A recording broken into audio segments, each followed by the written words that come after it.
옛날 옛적 지금의 마산 지역에는 한적하고도 평화로운 어촌 마을이 있었다. 하지만 그 평화로움도 잠시 바다에서는 잦은 폭풍과 해일이 몰아쳐 마을 사람들은 두려움에 떨곤 했다. 바다는 그들에게 생명 유원천이자 두려움의 대상이었다. 사람들은 매일 출항할 때마다 무사 귀환을 기원하며 신에게 기도를 드리곤 했다. 어느 날 해가 지기 이전에 돌아와야 할 어부들이 아직 돌아오지 않자 마을 사람들은 큰 걱정에 잠겼다. 그날 밤 마을의 노인 한 명이 꿈을 꾸었으니 바다 깊은 곳에서 용이 나타나 자신을 용왕이라 부르며 말했다. 나는 바다의 수호신 용왕이다. 하지만 나는 여기에 묶여있어 너희를 돕지 못한다. 나를 해방한다면 너희 마을에 평화와 풍성함을 가져다 주겠다. 노인은 꿈에서 깨어나 마을 사람들에게 이 꿈 이야기를 전했다. 사람들은 고개를 끄덕이며 용왕이 존재에 대해 수긍하기 시작했다. 마침내 마을 사람들은 용왕을 풀어주기 위해 해안 근처에 작은 사당을 짓기로 했다. 그렇게 해서 바다와 맞닿은 곳에 작은 용왕 사당이 세워졌다. 사당이 완공된 날 마을 전체에서 작은 축제를 열었다. 사람들은 각자 가장 정성스러운 음식을 준비하여 사당에 바쳤고 마을의 흥겹고도 진중한 축제가 밤늦게까지 이어졌다. 그날 밤 또다시 노인은 꿈을 꾸었다. 이번엔 용왕이 더욱 밝고 평화로운 모습으로 나타났다. 희생과 성의를 다한 너희에게 감사의 인사를 전한다.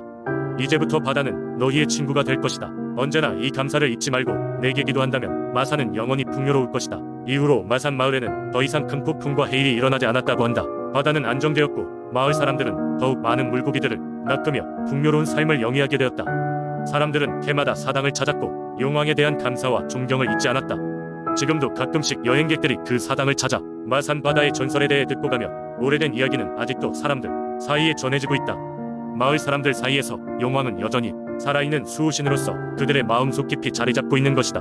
이리하여 마산의 바다는 언제나 평온하고 풍요로웠으며 사람들은 용왕 이야기를 서로 나누며 마을의 전통을 이어갔다. 두 번째 이야기. 옛날 옛적 밀양에는 신비로운 용소가 있었다.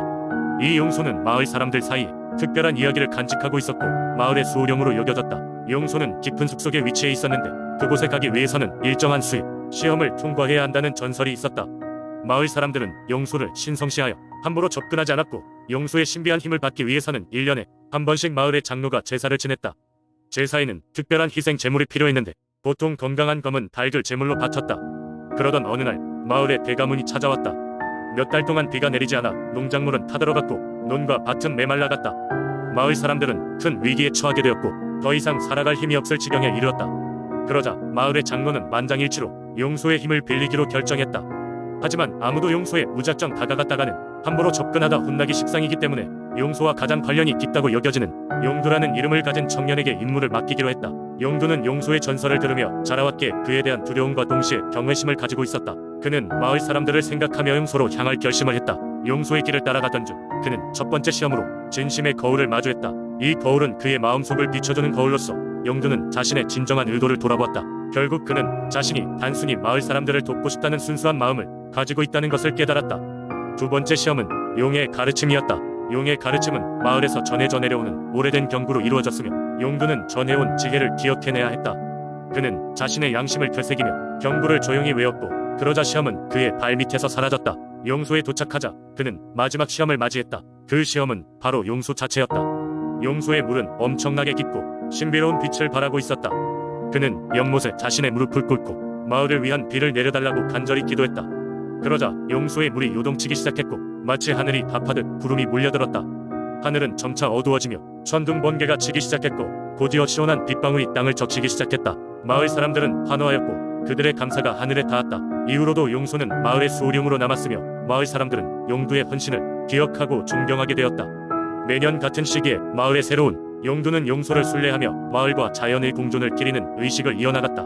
세 번째 이야기. 옛날 옛적 한국의 산속 깊은 곳에 위치한 설악산에는 전설적인 이야기가 전해지고 있었다.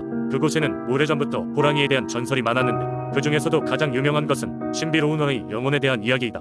전설에 따르면 설악산은 태고적부터 자연의 신비로움으로 가득 찬 장소였다. 그곳에 깊은 숲과 험준한 산색 그리고 맑은 계곡과 폭포는 많은 생명체들의 보금자리이기도 했다. 산의 정기를 응집한 이곳은 특히 호랑이들이 자주 출몰하는 장소로 유명했다.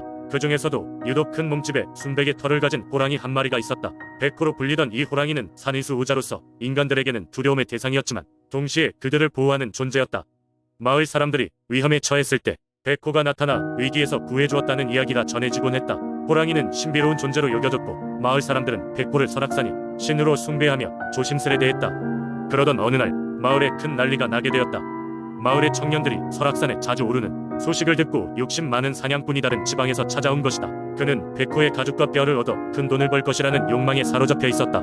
사냥꾼은 마을 사람들의 만류에도 불구하고 산으로 들어갔고 설악산 깊숙이 자리잡은 백호의 서식지를 찾아갔다. 설악산의 기운이 그를 막아서려 했지만 사냥꾼의 집념은 강했다. 그는 산속 여기저기에 덫을 설치하고 백호를 기다렸다. 결국 그날 밤 백호는 덫에 걸리고 말았고 산은 슬픔과 분노로 가득 찼다. 백호는 부상을 입은 채로 마지막 힘을 쥐어짜 달빛 가득한 산정에서 천천히 숨을 거두었다고 한다. 백호의 죽음은 설악산과 그 주변의 자연에 큰 변화를 가져왔다.